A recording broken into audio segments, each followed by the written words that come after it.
Guys, welcome back sa aking channel. I'm going to share another techniques. Yan sige no.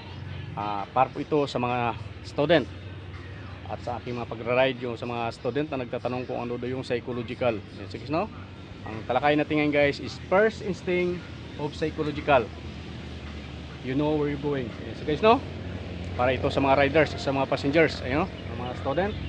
Unang hakbang para mapabilis ang inyong biyahe. Yan sige no. For example, ikaw ay isang rider at may sumakay sa iyo na passenger. Siya ay pupunta sa BGC Taguig. Sige no, Taguig City from Taytay. For example, tanungin mo siya guys kung saan siya pupunta. Of course guys, kung ikaw ay pupunta doon, alam mo kung saan eksakto pupunta yung pasahero dapat. Yan sige no. Tanungin mo ngayon ni rider si passenger, saan po tayo pupunta?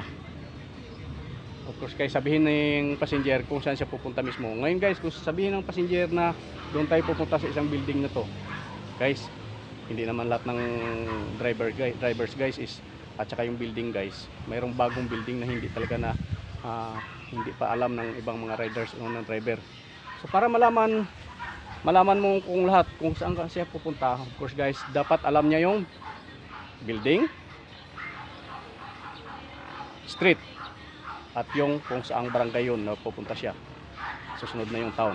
So guys no, ngayon guys is pagtanong mo sa passenger kung yung building lang ang sasabihin niya sa'yo, of course guys, pag tinanong ni rider yung pasahero at yung sabihin niya yung building lang, lalo na kung nakatawa pa guys, meaning to say sinasayko ka lang niya kung alam mo yung building na yun. Ngayon guys, kung talagang tapat yung isang passenger na papunta siya doon sa isang lugar na yon, sasabihin niya guys yung kumpletong address. Yan si guys no. At for example guys, para makaiwas naman sa traffic at makapagaan din sa rider, unang-una guys makatipid sa gasolina, imbis na pupunta ka guys from Taytay to BGC, dadaan ka ng Ortigas Avenue to C5. Alam naman natin guys, yung area na yan ay sobrang traffic at may mga truck na dumadaan dyan. Merong ibang daan, pupunta ka ng C6 to Taguig. Yan guys ang the best na daanan. Suggest mo ngayon yung passenger, ngayon kung ang passenger is gusto niya talaga dumaan doon sa Ortigas Avenue hanggang C5 guys, yung passenger gusto lang niyang namamasyal or ayaw niyang mapabilis ang kanyang biyahe. Yan so guys no, yun guys ang first thing, dahil walang passenger na naantala yung kanyang biyahe papunta sa kanyang paroroonan. So meaning to say, si passenger is gusto lang lamang niya mamasyal or maantala ang inyong biyahe. Of course guys, kung tayo ay nagbibiyahe, unang-una guys, makatipid sa gasolina ang rider, matulungan din natin siya at mapabilis ang inyong biyahe, isakto doon sa iyong paparaunan. Ganon din guys, unang-una iwas tayo pollution. Yes, alam naman natin na mausok guys sa lugar, talong mausok sa kalsada no?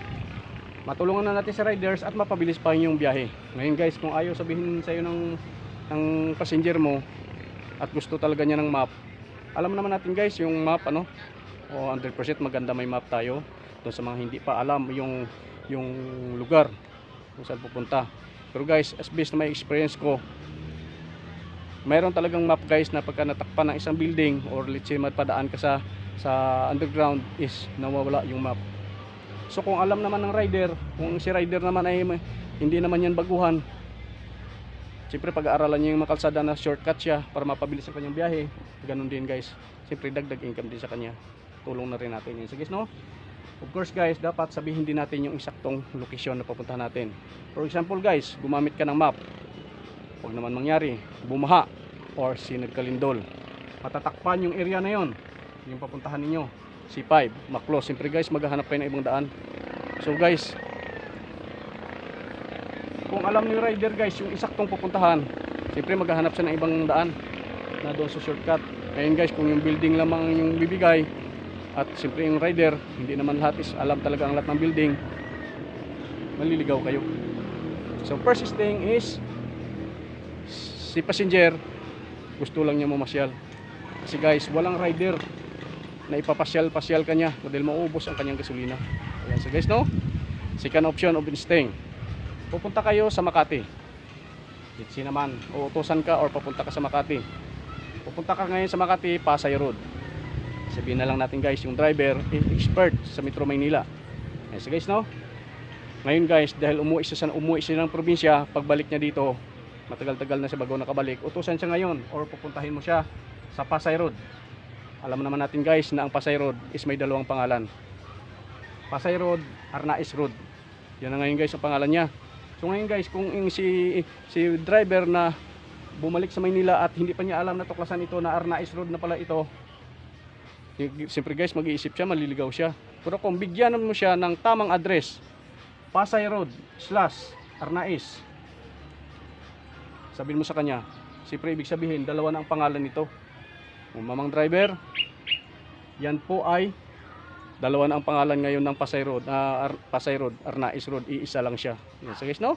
The first instinct is talagang kung ang nag-uutos sa iyo ay ayaw niyang ikaw maligaw, ibigay niya talaga yung eksaktong address, building, street, Pasay Road, Arnaiz, tapos yung kompletong address. Let's say San Lorenzo Village. Yan, yes, so guys, no? Bigay niya eksaktong address para hindi kanya maligaw. Yan guys, ang first instinct na dapat guys, yung tao na kaharap mo is totoo talaga siya sa iyo, na ayaw niyang ikaw ay mahirapan. O yan, so guys, no? O kaway-kaway naman dyan sa mga student natin na nais matuto, ano? O, second option guys, sa isang papel na to guys, dahil mahangin ngayon guys, no? Although tumatingin-tingin ito sa puno tayo ng kahoy, papel siya guys. So inilagyan ko siya ng ipit, 3 ipit guys. Humangin man siya guys, hindi siya magkakalat, hindi siya lilipad dahil nakaipit ito. Yan, so guys, 3 option. Yan, so guys, no? At marami pa akong masishare sa inyo about psychological techniques na natutunan ko sa aking grandpa, sa aking pag-ensayo sa aking martial art combat techniques. So guys, no? Dapat guys, maturuan lang natin yung ating matabataan at matuto rin. At wag natin sila, lalong-lalo na guys sa mga riders guys, no? Mahirap mag-ride. Ako ay 1999 nag-aangkasabal na ako guys, no? So maraming sa lugar guys na nagbago ang street at nagbago ibang may mga bagong building. So hindi mo rin lahat matatandaan. Pero kung ibigay mo lamang guys yung kumpletong address, guys, mapapabilis ang iyong biyahe. So guys, no? Guys, kahit magkabaha man o wag naman mangyari, mag-earthquake, lindol, is makakahanap ka ng ibang option kung saan ka iikot. So guys, no? Ulitin po natin. The first instinct of psychological, know where you're going. So guys, no? Unang hakbang para mapabilis ang iyong pagbibiyahe. So you know, sa ating mga nagbubiyahe, so guys, no?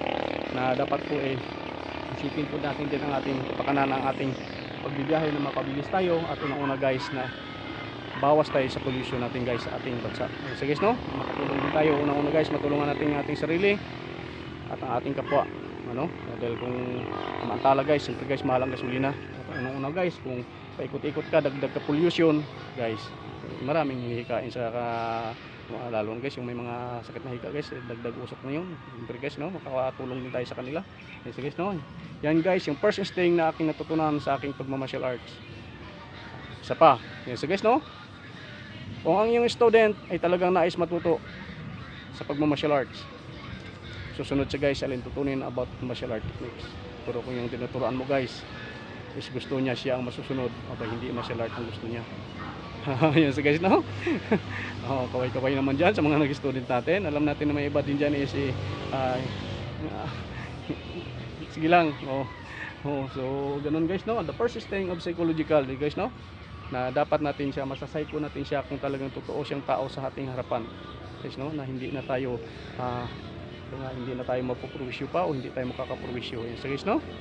Doon naman sa mga passenger, kung ang rider, kailangan guys magpapakilala rin ang rider. Dapat guys hindi siya nakabunit. Please, although mayroon tayo talagang dahil mausok nagbubunit, tanggal siya ng bunit niya para makilala yung mukha niya. At unang-una guys, maraming CCTV, dapat kumarap din siya doon. So guys, no? Yan ang dapat ninyo makuha sa o masasayko sa isang tao na siya ay totoong tao. So guys, no? Unang-una guys, matututo lalo na sa ating mga student. Marami tayong mga student, mga bata na sakay, ang mga minor. So guys, no? Na dapat na nagtatanong sila, kuya, ano yung psychological. So guys, no? Mag-share pa tayo ng other techniques about psychological techniques para sa ating mga kapulisan. Kasunduluhan natin. So guys, no? Shout out sa inyo lahat, lalo sa inyo sa NBI. Ayan, ang mga student natin sa martial arts. So guys, no? Marami pa tayong mag-share pa ng mga other techniques, psychological, mentalism, securitism, ano, mga spiritual techniques, mga ganyan, ano, na dapat na magpapasan ng ating mga kabataan na hindi lang sa mga tao ngayon. Iwasan natin yung mga mapanlin lang. Ayan, so guys, no,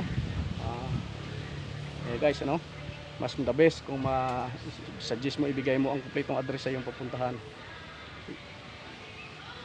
Sigurado ako guys, makakarating kang mapabili sa iyong maparuunan. Ayan, so guys, no, malaman naman natin guys kung yung rider is talagang eksperto sa kalsada.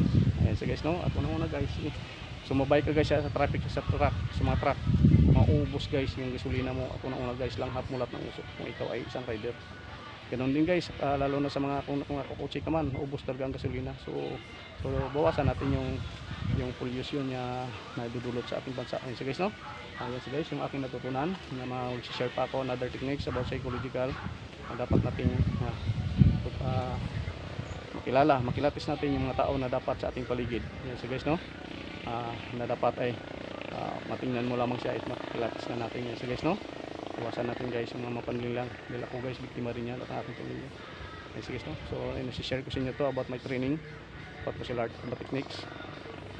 Mag-share pa ako ng mga technique ba about securitism techniques, spirit bell techniques sa aking pagbabalik. Maraming salamat sa lahat ng mga nag-request na at na humihingi sila ng psychological techniques. The first listing pa lang to guys, no, mag-share pa ako another techniques pa sa inyo lahat. Maraming salamat sa inyo guys, at ito ang aking first listing of psychological techniques na aking natutunan. Maraming salamat. Please subscribe, click notification bell, also follow my Facebook, maging sa aking TikTok. Thank you so much and welcome sa aking pagbablog.